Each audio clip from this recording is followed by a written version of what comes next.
Assalamualaikum warahmatullahi wabarakatuh. Saya Abdul Rahman Jamil dengan NIM 240701055. Di sini saya akan menjelaskan tentang materi pada pertemuan ke-13 yaitu tokoh dan representasi tasawuf aswaja. Representasi tasawuf aswaja pertama Hujatul Islam Abu Hamid Muhammad Al-Ghazali. Al-Ghazali bernama lengkap Abu Hamid Muhammad bin Muhammad Al-Ghazali Al-Tusi. Ia dilahirkan di Tabaran pada tahun 450 Hijriah. Ayahnya adalah seorang pemintal atau ghazal. Sebab itulah ia bergelar Al-Ghazali. Perjalanan akademik Al-Ghazali menghabiskan masa kecilnya dengan mempelajari dasar-dasar keagamaan di Tus. Ia mempelajari fikih pada Al-Imam Ar-Radakani. Setelah itu, ia pergi ke Jurjan untuk berguru pada Al-Imam Abu Nasr Al-Ismaili. Saat Al-Ghazali berguru padanya, ia membuat beberapa ulasan terhadap keterangan yang ia dapatkan dari gurunya ini. Setelah itu, Al-Ghazali pergi ke Naisabur untuk berguru kepada Al-Imam Abu Al-Ma'ali Al-Malik Al-Haramain. Ia mengikuti majelis Imam Al-Haramain sampai beliau meninggal dunia. Kepada Imam Al-Haramain, ia belajar fikih, mazhab Syafi'i, khilaf al-mazhab, ilmu debat, mantik, hikmah, dan filsafat sampai ia benar-benar menguasai ilmu-ilmu itu dan mampu untuk menyanggah pendapat-pendapat orang-orang yang menurutnya telah melencang dari kebenaran. Setelah meninggalnya Imam Al-Haramain, Al-Ghazali meninggalkan kota Naisabur pergi menuju Askar.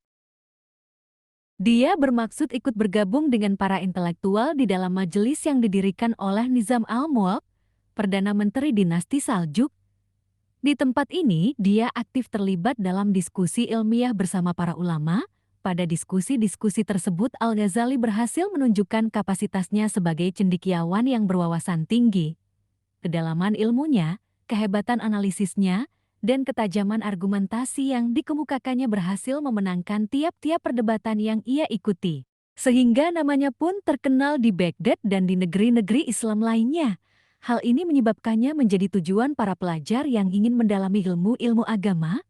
Setelah melihat reputasi ilmiahnya yang cemerlang, Nizam al-Mulk mengangkat Al-Ghazali sebagai guru besar dan sekaligus memimpin perguruan Al-Nizamiyah di kota Baghdad pada tahun 484 Hijriah. Selama menjadi guru besar, Al-Ghazali memberi kuliah teologi dan fikih Syafi'i. Kuliah-kuliahnya dihadiri oleh 300 tokoh ulama, termasuk di antaranya beberapa pemuka mazhab Hambali seperti Ibnu Aqil dan Abu Al-Hattab. Suatu hal yang sangat langka terjadi pada saat konflik antar mazhab sedemikian tajam ketika itu. Karenanya dalam masa kurang lebih 4 tahun, Al-Ghazali telah sukses meniti karir dengan cemerlang sehingga popularitasnya pun semakin menjulang. Perjalanan spiritual di puncak karirnya sebagai seorang akademisi dengan berbagai pencapaian yang telah ia capai, Al-Ghazali mengalami krisis spiritual. Dia merasakan itu setelah ia mempelajari secara mendalam dan menguasai seluruh doktrin dan ajaran Sufisme. Baik melalui tulisan kaum Sufi seperti Al-Muhasibi, Al-Si, Al-Junaid, dan Al-Bustami, maupun melalui pengajaran-pengajaran dari lisan. Dia menyadari bahwa selama ini apa yang telah dicapai dan dilakukannya tidaklah benar-benar ikhlas karena Allah, sehingga aktivitas yang dia tekuni tidaklah berharga di hadapan Allah Ta'ala. Dalam Al-Muqit, Al-Ghazali bercerita bahwa dia sangat ingin keluar dari Baghdad melepaskan seluruh jabatan yang membuat namanya tersohor dan membuatnya dihormati manusia. Dia ingin memfokuskan diri berusaha dan beribadah.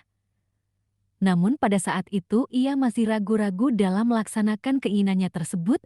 Keraguan itu berlangsung selama kurang lebih 2 tahun. Setelah mantap untuk berusaha, Al-Ghazali memutuskan untuk memasrahkan diri kepada Allah dan memutuskan untuk mengundurkan diri dari jabatan-jabatan yang ia emban. Al-Ghazali memulai proses mujahadahnya dengan mengasingkan diri di Syam selama kurang lebih 2 tahun. Kemudian ia pindah ke Bait al-Maqdis. Pada saat di sana, ia berhawah di dalam sebuah tempat dari sela-sela batu besar di sana. Dia kemudian menuju Makkah dan Madinah untuk melakukan ibadah haji dan berziarah kepada Rasulullah Shallallahu Alaihi Wasallam. Setelah berusilah kurang lebih selama 10 tahun, Al-Ghazali memutuskan kembali ke Naisabur untuk mengajar lagi di Akademi Nizamiyah Naisabur.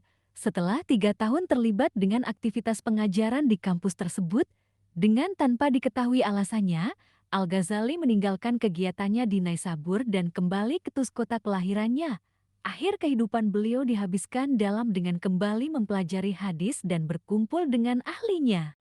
Ibnu al-Jauzi menyebutkan dalam kitabnya Atabat Indah Al-Mamat bahwa pada waktu subuh di hari kewafatannya, Al-Ghazali sempat berwudu dan salat.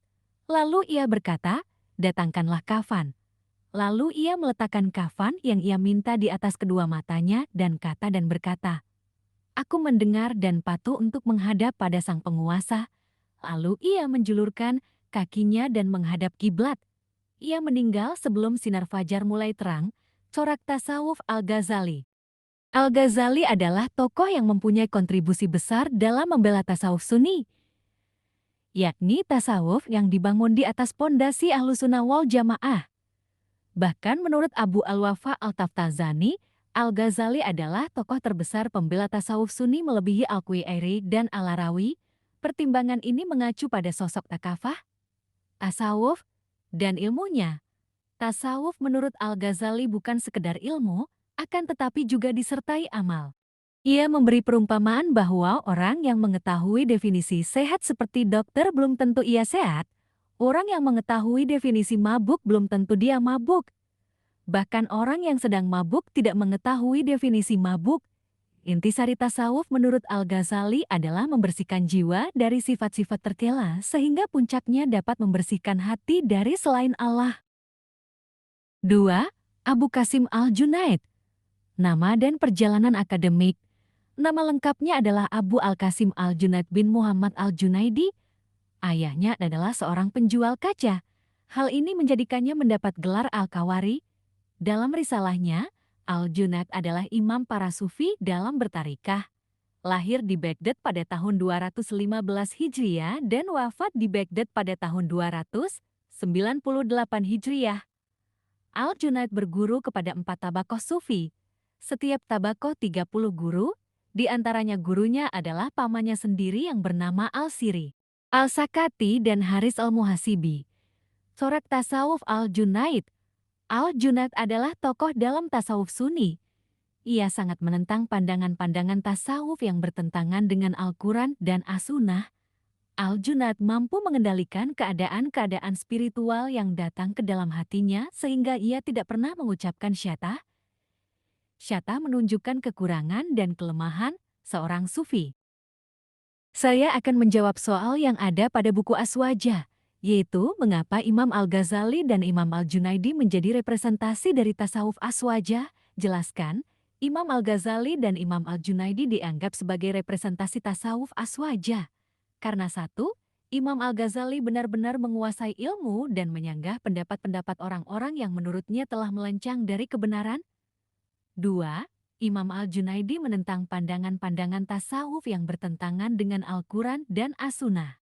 Kedua tokoh tersebut menyeimbangkan antara spiritualitas dan kepatuhan kepada syariat Islam serta menolak penyimpangan yang dapat menjauhkan umat dari ajaran yang benar. Terima kasih, sekian video dari saya. Mohon maaf apabila ada kesalahan.